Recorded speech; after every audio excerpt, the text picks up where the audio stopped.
Hello everyone and welcome to yet another Steam match of the Mordheim Summer Tournament organized by Markuskein. My name is Karond and we are finally in the playoffs. We're going to look at our first playoff game, which will be playoff game number 6 in the round of 16, featuring Kittenpaw here, who managed to finish third in his group number 1, and got through the deathmatch stages to end up here, and he will be facing group 6 winner Markuskein. Everyone will expect Markuskein to be the big favorite here. He reached the final last tournament, and this should be his game to win. We have seen a few games of Kittenpaw so far, and one of Markuskein. And Kittenpaw really doesn't have the firepower to challenge Markuskein, but we'll see if he has learned anything, and if he scouted Markuskein, he will bring a lot of magic resistance. I hear the game is about to start, so we wish both players good luck, and we'll talk throughout the game and see what happens. We will have a scavengers deployment. One warband is caught exploring buildings, while the other is deployed safe around the wagon. This really is more like Rivals in the Ruins. And we are following the game here from Markuskein's perspective, and you see that he is deploying right next to his wagon. But it doesn't really matter. Like in Rivals of the Ruins, both players deploy next to their wagons, and in this one of them is deploying next to inside a few buildings, which is pretty close to their wagon. So it's pretty much the same thing here. We saw this with Markuskein facing Hole Poker, where Markuskein were the one to start in the buildings, and that was pretty much like a Rivals in the Ruins game. And these kind of games will bring a definite advantage to whoever has the most ranged firepower. If we have learned anything from previous tournaments, it's that whoever has the most ranged firepower when the deployments are separated like this usually wins the game. And that's because it's so hard to reach forward and engage your opponent, and if you actually do, you are usually out of blue pills for defense, and then you're quickly taken apart. As you can see here, Markuskein has switched it up a little bit, which is surprising. You can see that his morale is 170, so he must have some new units or a new composition, which we welcome, because Markuskein has been extremely repetitive in his warband composition so far, and everyone can pretty much expect what he will bring, so it will be nice to see here what's new in this warband. We see the double necromancers and the drag archers, of course, and one of the zombies, but we'll have to see what else is new. These necromancers might be new, unless he has been renamed.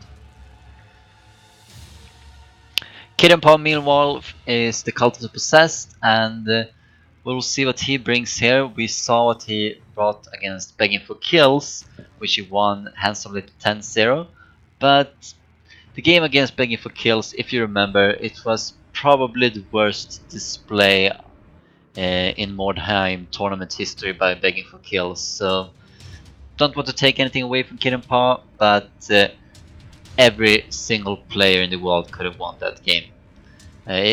Maybe not Begging for Kills, but pretty much everyone else. We are seeing here Kittenpaw complaining a bit about the deployments. He has had a habit of using strong language and complaining a lot, and we hope that this behavior is tamed throughout the tournament or for the next tournament if he participates in that one. It's all about being courteous, something which Markuskein usually is. We see another zombie from Markuskein here.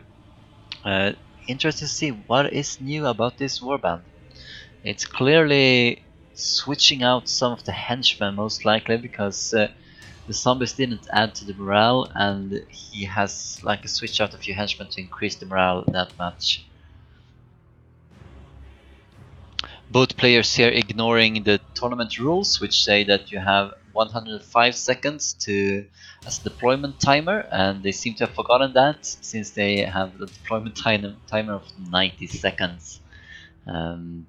And Markuskein, as he has said before, when he put out the guidelines for this tournament, he actually forgot about the deployment timer, and it was supposed to be infinite. And he has said that it's alright to have an infinite deployment timer in the future games, but he's not leading by example here. Even though he's hosting this particular match. And I always feel like that's a good thing. Like, you do need infinite deployment. We have had an infinite timer for deployments in every single tournament before, and it's not that big of a deal in this particular map and scenario. But in some maps, when you get a lot of different starting positions, especially in buildings, it matters a whole lot. And that's what we want to fix here. I'm gonna increase the volume a bit.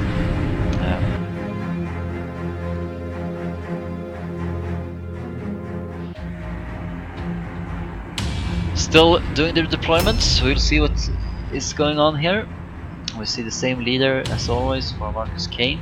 We see that his initiative ladder is pretty scattered, and so is Kittenpaw's, meaning that they will take turns here and there, and it might be a very chaotic battle because of this.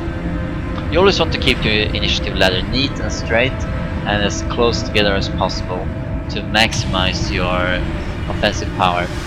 And these two warbands are pretty much tangled up in each other, so we want to see one of those kind of games.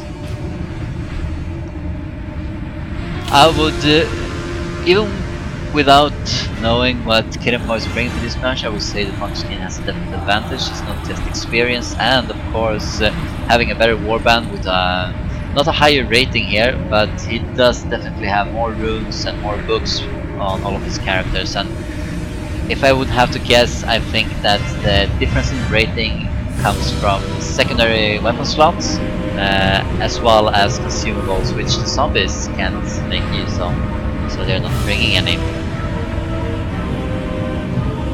But still, I think Markuskein has the advantage here because the two necromancers are very good at range, and he has a crit archer dragon here, also very good at range. And we don't really know what Kittenpaw is bringing, but if his previous games are any indication, he will bring some units designed for range, but it will be a brethren or two, and maybe that same globadier that he has been using in the past. And 3 heroes against 2 henchmen and a hero, it's a definite advantage towards Markuskein here.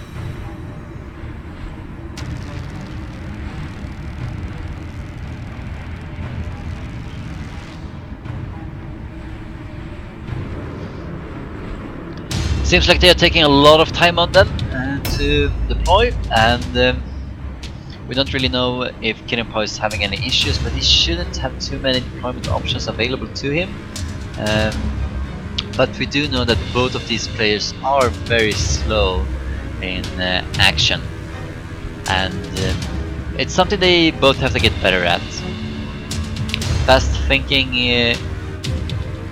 is often required, especially since I don't feel like these two players are actually, thinking too much. They are more like just messing around with the time, being unsure of what to do, going back and forth, cycling through all of the consumables once, twice, thrice. You know how it goes. You've seen some of these games before.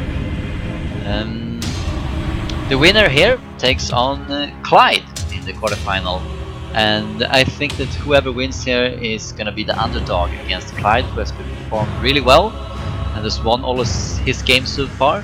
That's also true of Markuskein, of course, but the predictability of Markuskein might do a disservice to him. There we see the 3 new units of Markuskein. All 3 are warp guards, and with that kind of initiative, we can pretty much expect them to have heavy armor, at least for the ones with 34 initiative. And that might go... I will see how these warp guards are built, but I would guess that they are warp guard tanks. Lots of heavy armor and the shield of iron, because Markuskein seems to favor that, and he might have gone with warp guards because they are one of the henchman that can get the highest amount of wounds. Starting at 15, I believe, in toughness, and it could increase that, and I would guess that's what he has been doing, which means that even if Markuskein has switched it up here, he has probably not changed anything in regards to his tactics or composition. It's just, you know, a different kind of zombie. It's more vulnerable to morale, for sure, definitely if he's using helmets, and traditionally not focusing too much on leadership, as he is apt not to do. But bring a lot of armor, a lot of wounds, and probably not too much damage from these warp guards. But we will see. Soon about to be deployed.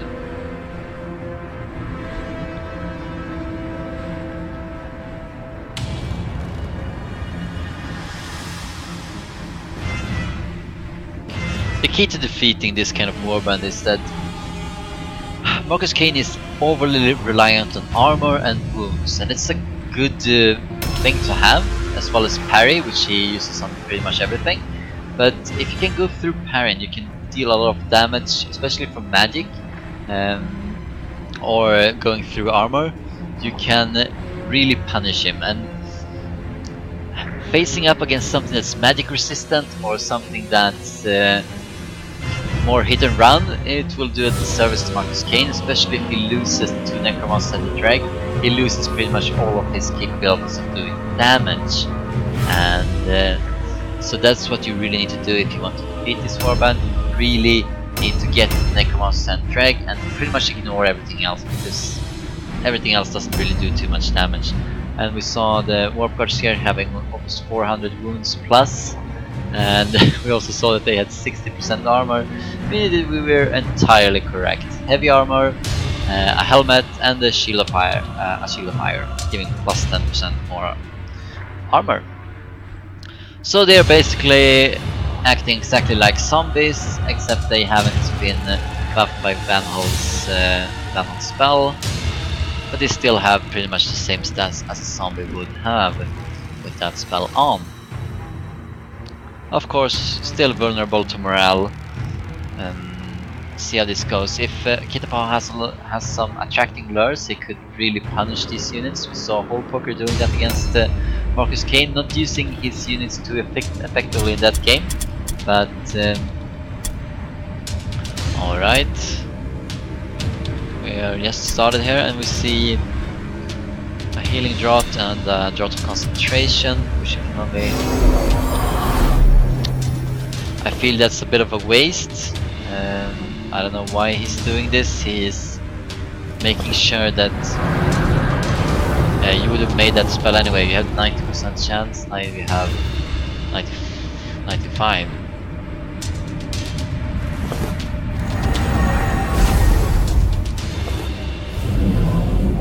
No, you would have 85, yeah. So you succeeded thanks to that consumable. But you do want to save that consumable for later though.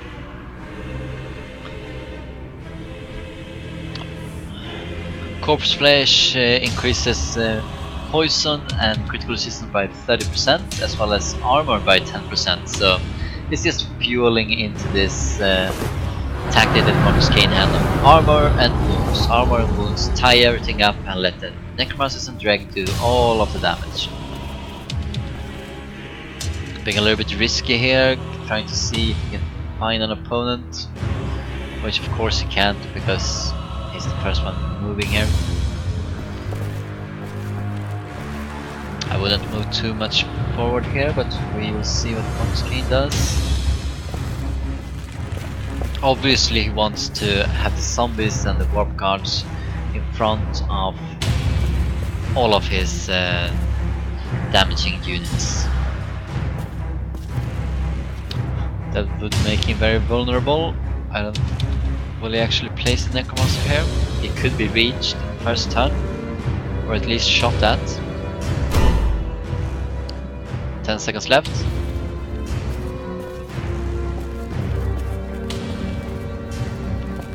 Yeah, seems like a much better move here, right next to the Warpstone, which fuels his passive, giving him 1 red pill less for the next spell, as well as minus 10% curse chance for that spell. So a good pickup just before the next turn. See our brethren. Pretty much always archers. You should really not build them for melee. There are some thoughts on the forum every now and then that they're nice because then they can disengage, but you really don't need that when you have Dark Souls. Like, yes, it would be nice sometimes to disengage, but it's not that crucial, and you do have Attracting Blur if you need a chance to disengage. And they're pretty much awful in melee, brethren, so you should pretty much avoid them. They do make pretty decent archers though. They're not marksmen, but you have to make do with what you have. And to their advantage, they have a good hit chance on Overwatch, and they can wear heavy armor. And have some of the cult's special skills, which can bridge the gap, well, at certain parts of the game. Probably going into an Overwatch right now. We saw him briefly up there in the building on the right. So we can assume that Kittenpaw has seen the entirety of most of the warband of Markuskein.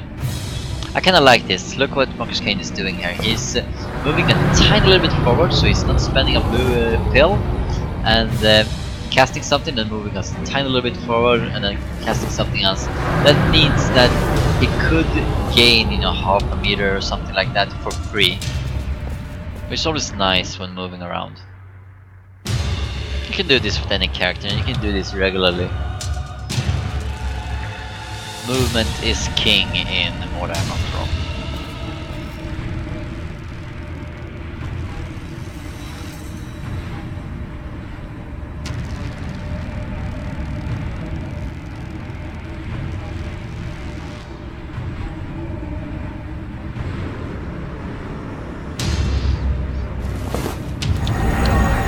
I feel this is a strange target, but he wants to buff up his zombies, who will no doubt take point and go in there heavily armored with 70% armor.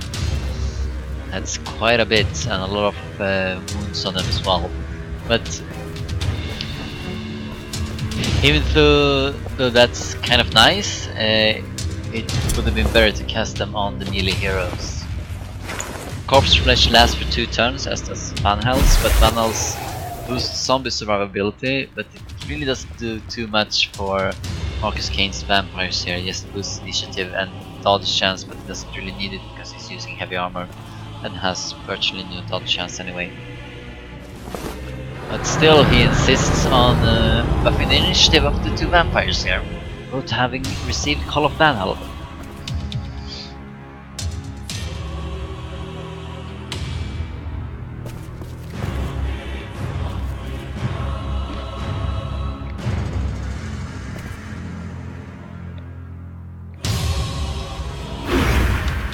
Wouldn't have done that, but probably won't have an effect. No one really moves that much forward. It would leave them very exposed.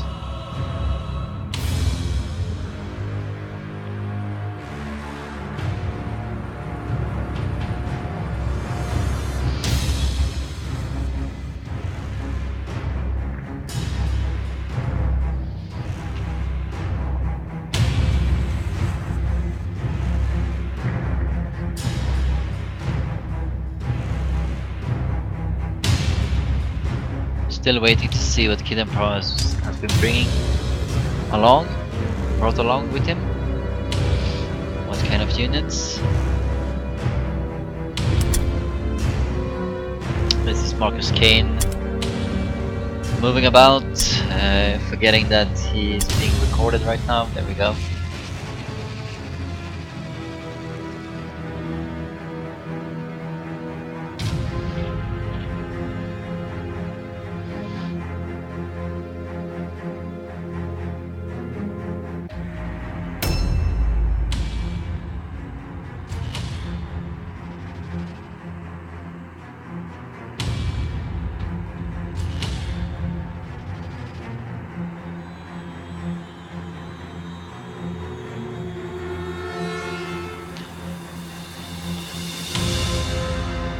There will always be waiting times like this. See what's up. It's always a good idea to watch the minimap when you're waiting like this, because if the enemy is stepping onto a trap, you will immediately be notified if you see it on the minimap, because you see it only on the minimap and not everywhere else. So your camera won't zoom into it because your character isn't actually there witnessing it, but you can see it on the minimap, so it reveals the location. Even if you don't see the symbol. And if you see the little tower here with the pink wormy thing, imitation thing, there are crows on that specific position, and if you walk up there, the crows will disperse and will reveal that someone stepped up there as well. So there are like these small little hints around the map that can reveal where your opponent is. And if you just check the initiative ladder, you can remember which character, what the initiative they had, and know exactly where that specific character is. Probably wants to get up here, but seeing as the brother moved away, might want to set up some sort of overwatch. That would be a good position, just going up there, because you probably can't jump up there from the other side, meaning it gives him free reign to just shoot. Seems like Markuskein is trying to get a good view and still be far away. Good view at see the door over there? I think he wants to do an overwatch through that door, so if someone steps past it, he is shot at, but still being far enough away to not be charged himself. But for a Mordheim map, see if he succeeds at it. Yes, that was 70% success rate to get the plasma movement, and he did it. Let's see what the drag is planning to do here. Still trying to get a field of vision here on the door, but at this distance, if someone walks by that door, he's not gonna succeed at an overwatch. Only if they step through the door is he gonna succeed at the overwatch there.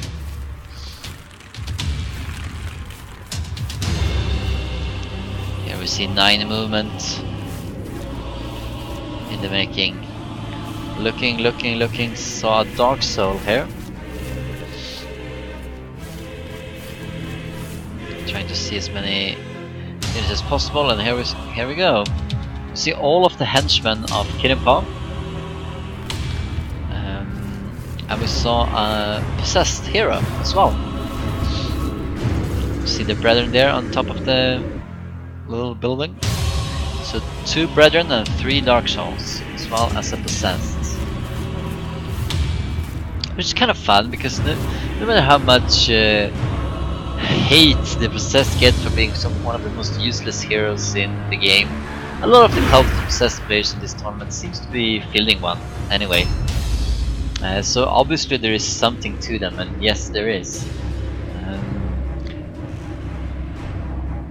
We see 4 question marks here, and since we saw all of the henchmen as well as 1 hero to be possessed, we know that Kittenpaw is not bringing an impressive, and if Markuskein is alert, he should be aware of this as well.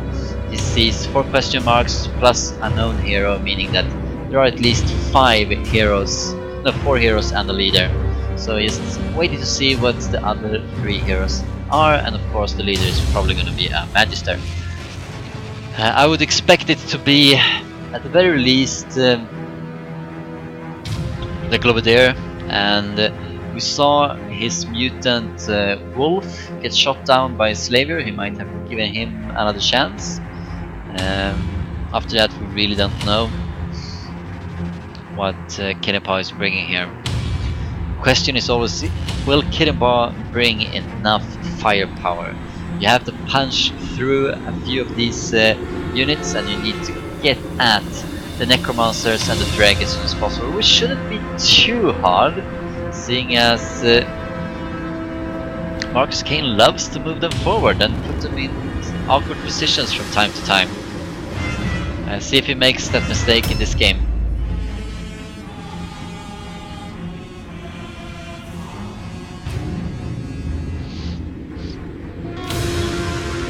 Don't see what this hero or possible magister is yet.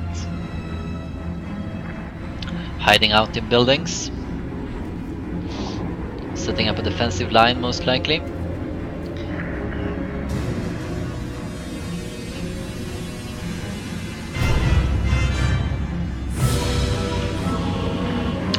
Fully using most of the time here, running out of time for Kittenpaw. He's just as slow as Markuskein is in acting. See if he can find a shot. I don't think he's able to, but he could set up an overwatch. Here we see Markuskein switching between his characters. See if he can see anything. Of course he can't. If he would be able to see anything, they can automatically zoom in. But we thank him for giving us a view of something other than that zombie. The Red Lady, as she's known now, used to be Cold Feet or something like that. Don't think he has actually rebuilt this tanky character who has mastered Vital Strike. It's more like renaming.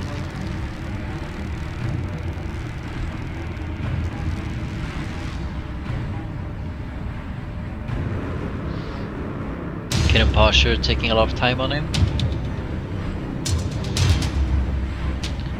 For having so few options, it's amazing how much time these players are using.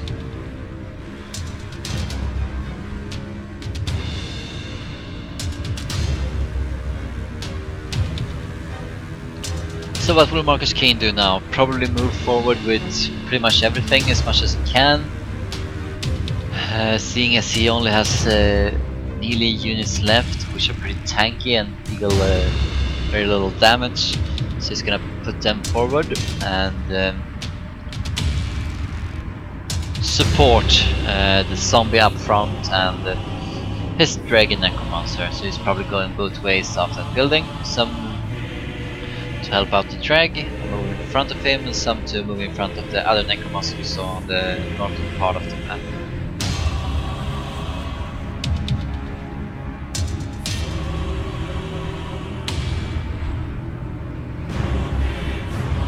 The skull circling here is the Call of Panel spell, lasting 2 turns, boosting initiative and dodge chance for the vampire. Not gonna be any significant value from that.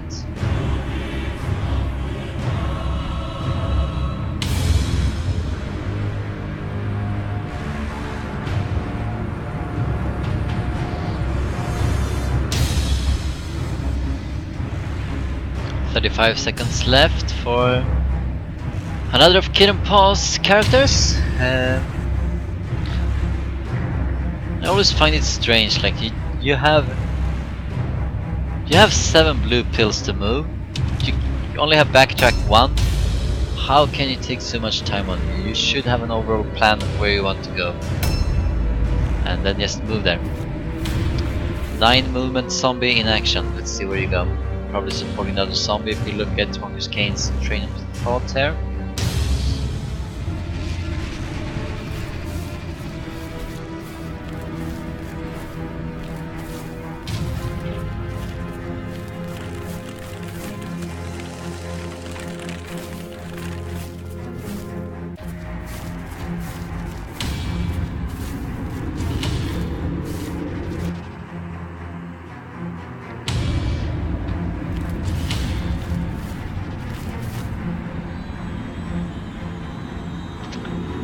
See that 70% armor, 392 wounds, which is pretty difficult to beat down. Only an impressive could probably do that. A Doomweaver, having the Weapon of Destruction on him, so we can confirm that there is a Magister about. See if he can cast a spell or whatever he's about to do here.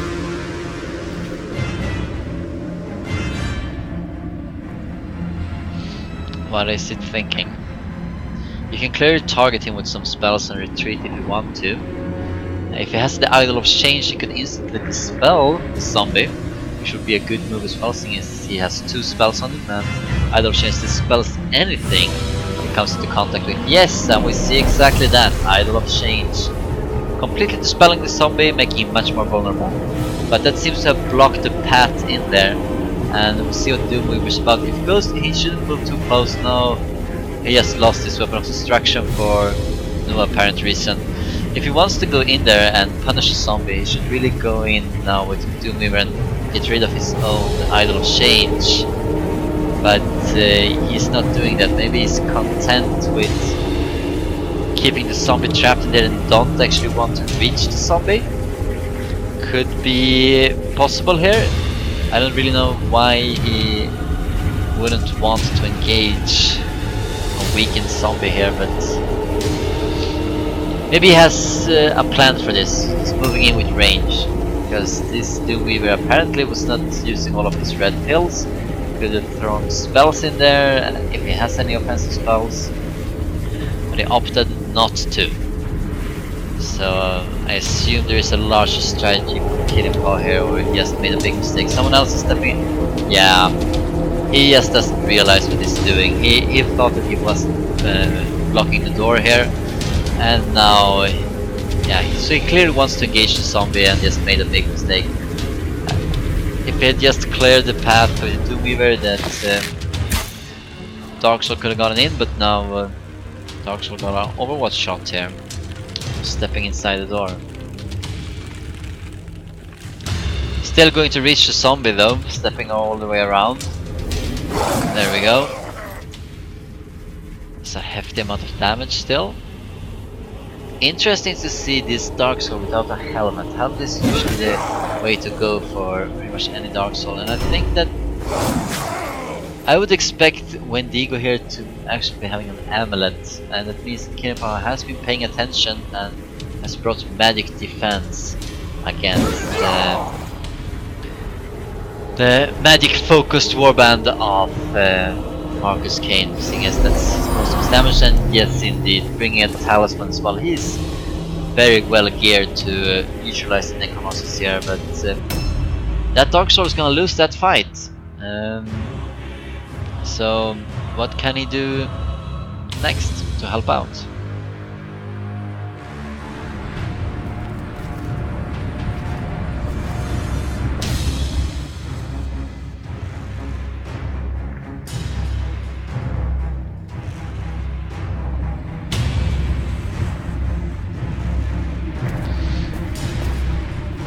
All right.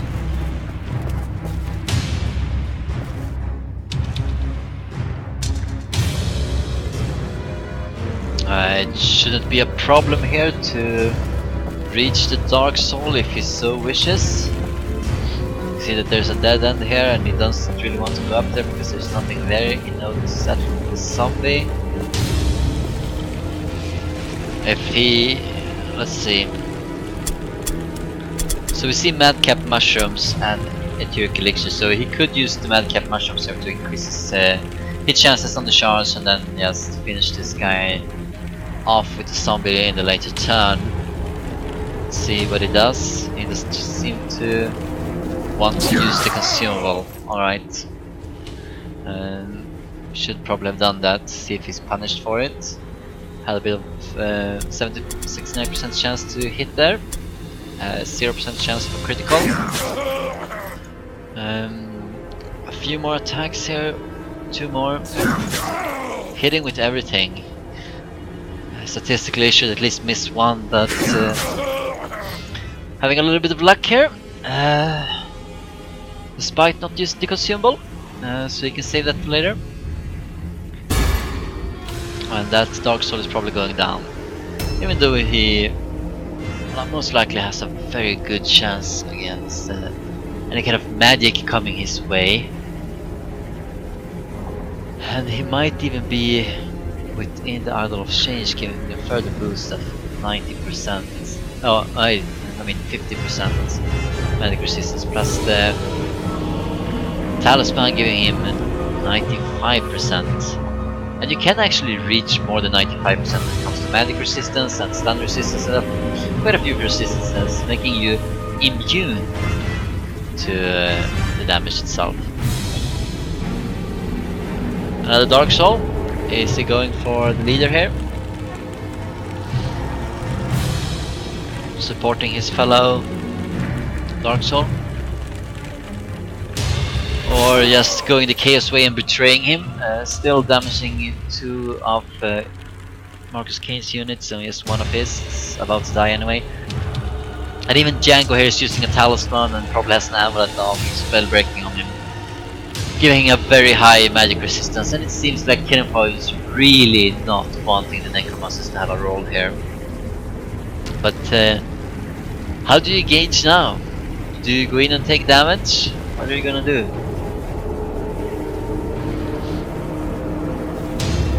I feel like that Idol of Change has to go. Like, please kill off the Idol of Change so you can go in and on another path with something else. Or just go up into a building for some reason. Another Dark Soul, see if he has a plan with this one.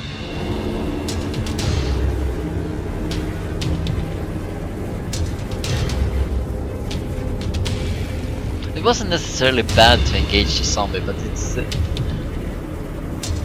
Idol of Change. Why? Why is it blocking the path? You clearly want to go through the path. And we saw that this Dark Soul has Weapon of Destruction on him, so he really doesn't want to go into the Idol of Change either. And he would lose the Weapon of Destruction.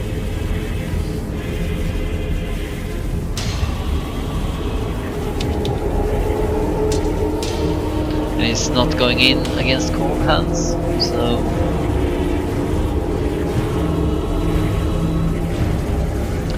maybe Kittenpaw realizes that Wendigo, the Dark Soul here, is a lost cause. As soon as the zombie's turn is about to attack, he has a higher chance of hitting than the Dark Soul has against the zombie, and he does more damage and he has more wounds, so pretty much all advantage to the zombie here.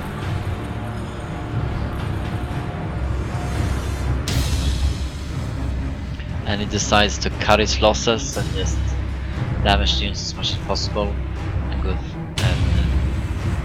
focusing on setting up a good defensive perimeter here.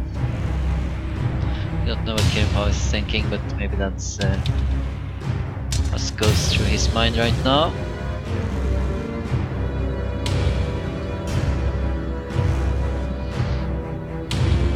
I see he's pulled everything back into the buildings, sacrificing that 1 Dark Soul for not too much gain, a little bit of damage.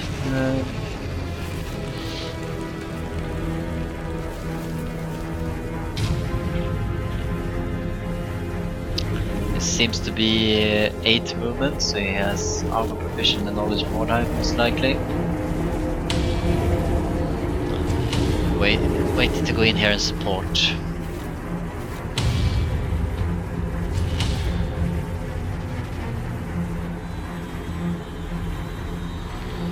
See the oil bomb here, which is always a good choice for tanky units, because they do more with the red pills using oil bomb than they do attacking. Exhaustion is kind of an odd choice, but can sometimes be worth it. Alright. Where is this? She can probably reach... it will be very tight if she wants to reach Dark Soul there. She seems to be going for something like that. She wants to reach it, I think. I mean, you could use meditation here, but you might still just be able to get an ambush in or something. Yeah. Don't forget though that she's boosted. You see the initiative is 61, and now, right now she's down on her normal 41 initiative on the ladder, but the next turn she will actually be up there on 61, giving her a boost here. And depending on what that Dark Soul has for initiative, she could actually be able to take another turn before that Dark Soul moves.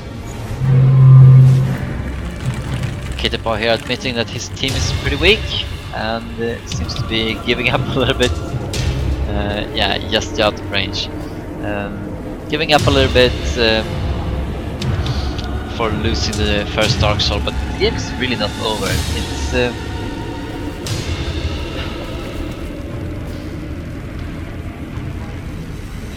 this lady is pretty exposed. See if Kittenpaw has some kind of damage she can really punish this vampire. Another one of the warp guards. Finding a corridor to hide in, ambushing maybe.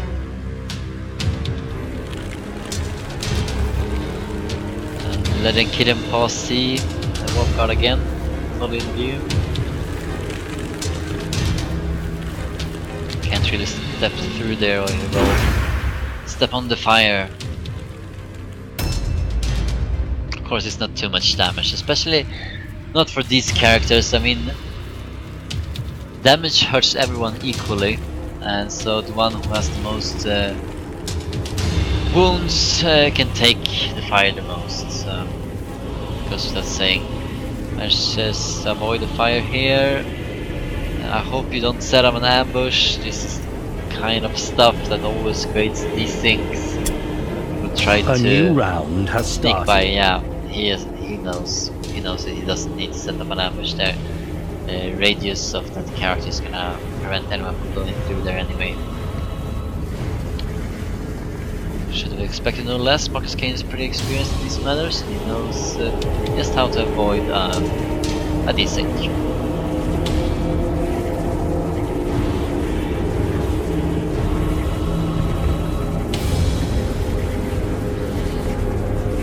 Yeah, everyone is learning. PvP in Mordheim is hard, but it's always a learning process. I always feel like this tournament has some fierce competition, no doubt. We don't have some of the veteran players with us, but we do have more and more warbands showing up with maxed out ratings and all the runes and 3 books or tomes for each character.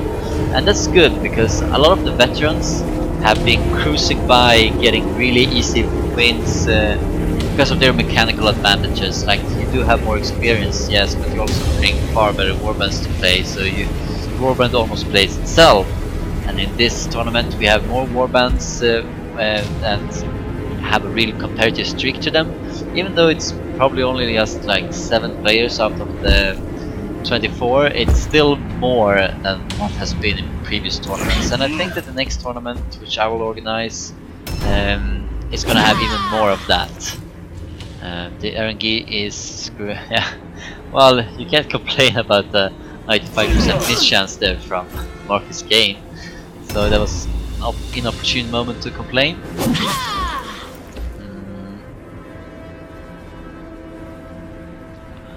We see that this possessed in particular has Slicer, and what is that? That is the Executioner. Yeah, it's the Executioner, which is like an axe, and Slicer is like a sword, and Slicer gives plus 12% hit chance, while Executioner gives 12% armor bypass, which is pretty good against Markuskein, much better than Slicer. And since it's a vampire, the secondary effects are not going to take place because the vampires are immune to poison. Secondary effects are only poison. Picking up the Wordstone here, getting a cheaper spell for it. Whatever he's doing. Trying to eke out a few centimeters of movement.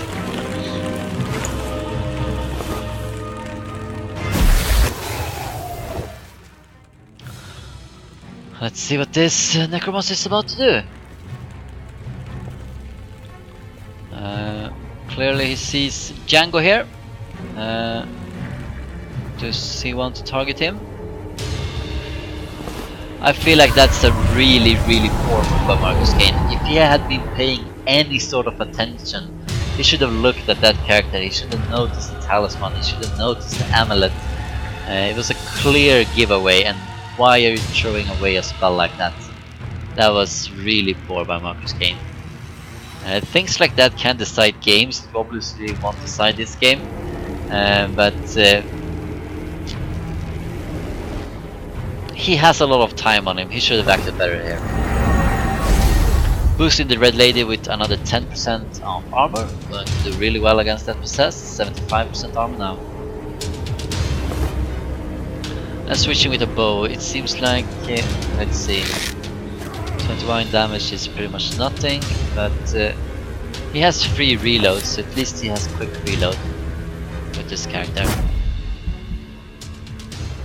I feel like this is another poor move by Markuskein. Like, your sacrifice is 60 wounds here to do 22 damage, 60 wounds on a hero to do 22 damage on a henchman, and it could have been 40 damage, but it was only 22 damage. Even so, really poor. That's not an exchange you want, and yes, even though the necromancers can heal, obviously, with magic resistance up to 95%, and there you go, even getting more damage.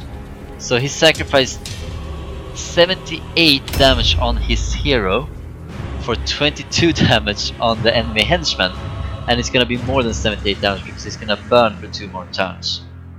So probably up to 100 damage taken on the necromancers for 22 damage on a henchman.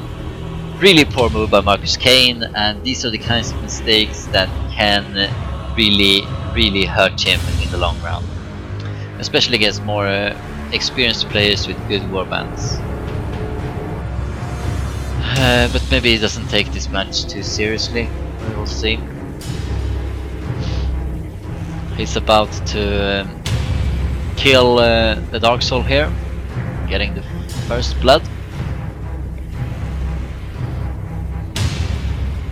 Let's see what the Brethren can do. Where the Brethren is. Should really go forward and shoot at least twice now.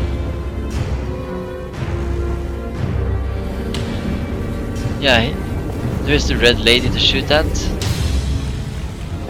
There's a Dreg to shoot at if you're able. So we see the Brethren here above the building that's burning, which means that the vampire leader here could easily get up there, as well as a zombie if they want to just take the stairs and climb up. So that's gonna be risky, especially if you put that Brethren right next to a wall, and Kittenpaw, that might actually be exactly what he's going to do here, because he's trying to hide from whoever can reach him from here. Why aren't you using aim for that last attack? I mean, you have a lot of blue pills, why don't you use aim? You would have hit if you had used aim. I know it's not much damage, but every little bit helps. 3 seconds left, moving away, and let's see. Probably right next to a wall, making him very vulnerable to be stuck here against the zombie or this vampire here. This flag, yeah, whatever. Markuskein checking his options here. He doesn't. Still having a 79% chance is a good hit chance, but I mean, he has hit every single attack. It's a little bit lucky. He just missed a single one here, but picking up an oil bomb, very good. 0 dodges, GG. Yeah, but you didn't have any dodge attempts activated, or parry attempts for that matter. So what you mean is probably no misses for Markuskein. Markuskein seems to be looking at the red lady here. I think he really wants to come out on the other end and kill that possessed, but what does he see here? Another Brethren right up against the wall, waiting to be trapped, as well as a Dark Soul. Probably that red Dark Soul we saw. Might he go for the banner, reducing morale by -16 here. No, he really wants to support against that possessed there. And new door. What does he do then? He has wasted some blue pills now. He did check the Dark Soul on top right, but he was in ambush because he only had 3 red pills. Right? Okay, he's checking. I hope. What are you looking at?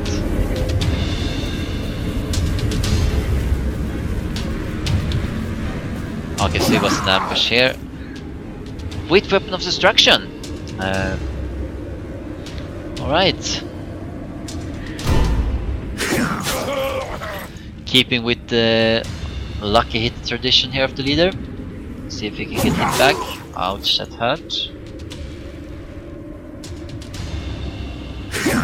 And a miss from Markuskein. With the leader, of course. Some other units have missed, and perfect to have a red pill left with a single parastance. This can be good for him.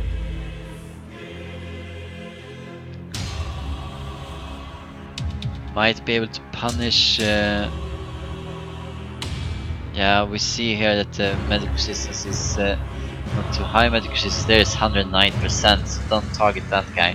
64% on Boston. So clearly MLS of Spellbreak for the win here. So Kittenpaw is really hating magic.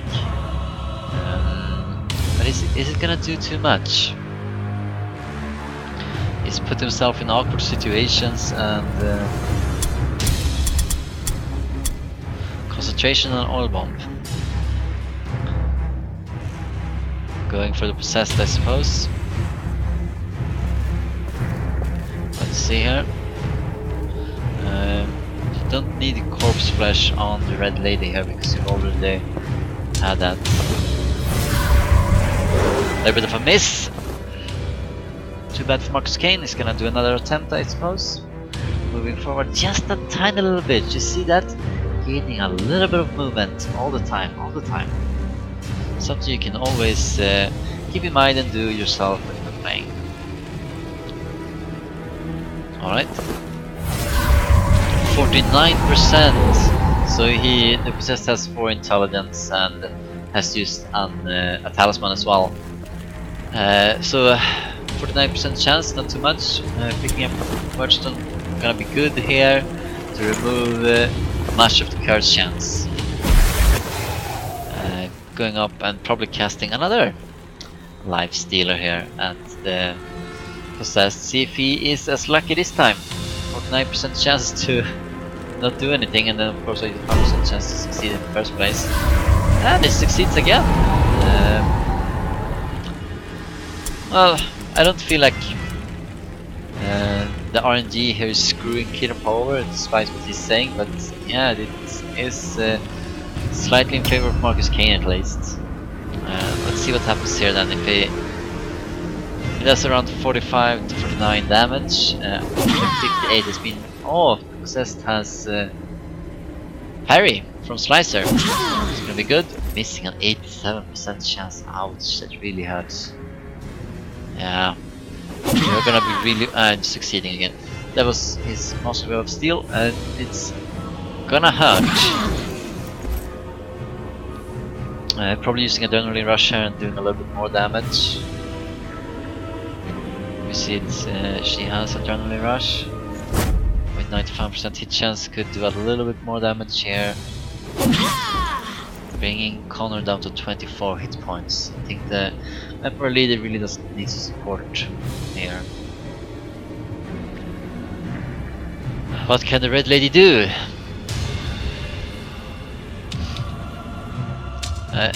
I mean, you don't really lose anything by using insult here. Like, you have the fair blue pills, and if you have any other character coming around, it could help. Web of Steel is not gonna do anything against the possessed here, but against Dark Soul, if it's coming down to also attack the red lady, it's gonna do at least something there. So it's protection against that. I will see.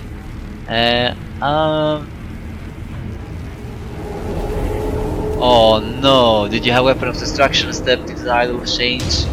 Very clumsy, very clumsy. Is this Wolf, our mutant? Or is this another mutant?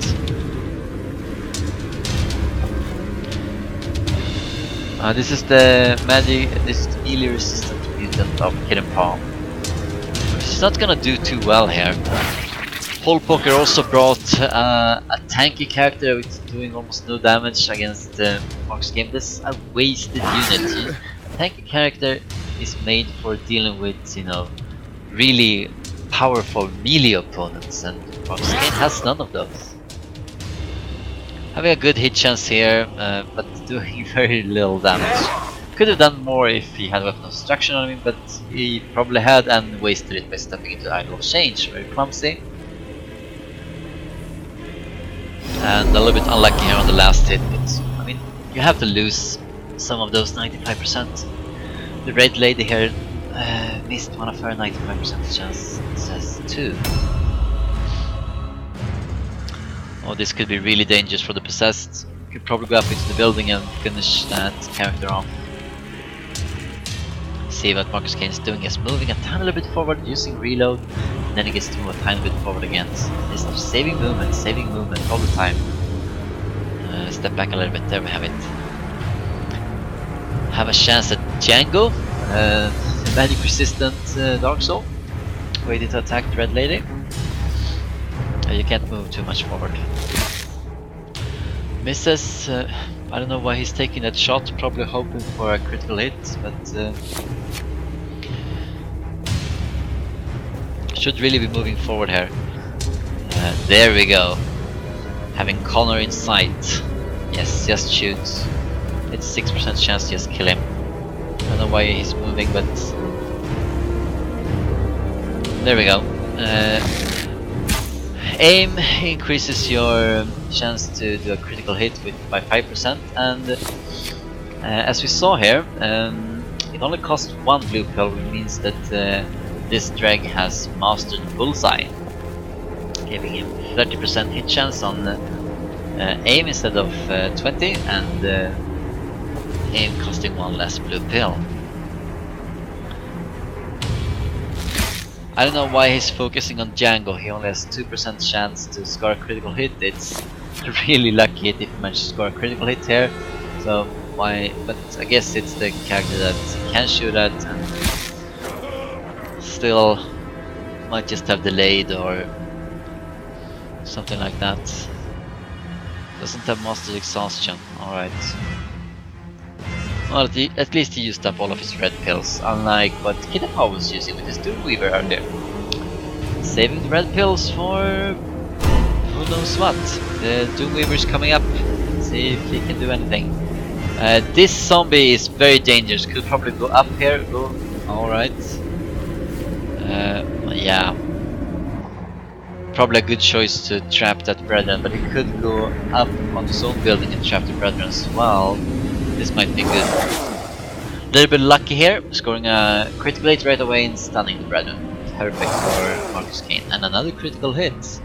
35% chance, but of course you're gonna go with Adrenaline Rush. With this lucky streak, it's gonna do a lot of damage. Okay, not succeeding at the critical again, but 2 criticals. Massive, minus 20% hit chance. For both range and melee, that brethren is not gonna be able to disengage, and you probably can't use attracting lure from that position either, even if you had it. That brethren is taken out of the game for the zombie whose buffs is about to fade anyway. And that's one of the last units we see from Kittenpaw, the expected Globadier. The Globadier has mastered Bullseye as well, I believe, and 4-block pistols, but what is he aiming for? The zombie is really a poor choice, especially considering that he has 70% armor. So really don't go for that. He's also immune to poison, which is the main benefit of using warp pistols. You know, the warp ammo decreasing melee and range resistance by 6% for each hit if they fail a force test. So a poor choice to target zombies or vampires with it, which leave too much, but you really do want to hit the Necromancer, so if you can reach the Necromancer, it would be good. Jumping down here. Alright, let's see where this leads. At least focusing down on the Necromancer. He knows his priorities, that's good for Kittenpaw, but I really don't like this. Despite focusing on the Necromancer, and you need to do that. I think that the Globadier has moved way too much forward, and on Markuskein's turn it's probably a unit that's going to be surrounded.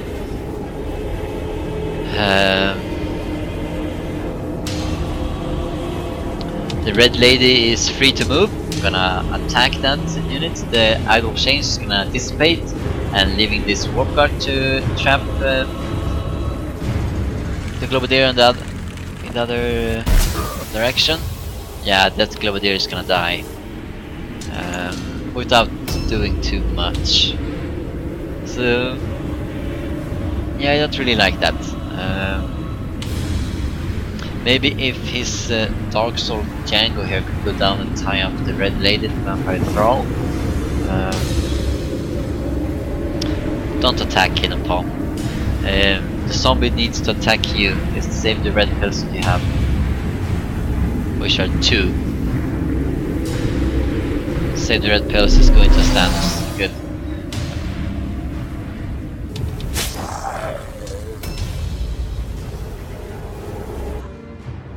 Could probably kill off the idol and go through there and trap the... Alright. So Kittenpaw has just surrendered the game, and whatever. Just Intense Zero doesn't want to play anymore, feels like he doesn't have a chance, and yeah, he has made a lot of mistakes, and he doesn't have the melee power, and he doesn't have really any kind of offensive power here.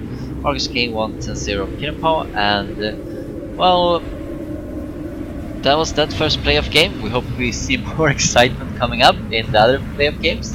The next stop here will be Slavier against Cantilla. Hoping that's a more interesting game here. Thank you for watching. And all mortal flesh must eventually wither and rot. Only those who have transcended such pathetic limitations are fit to rule. One day, the Empire will be ours. Alright, thanks for us. Seeing a few more games here having been played. And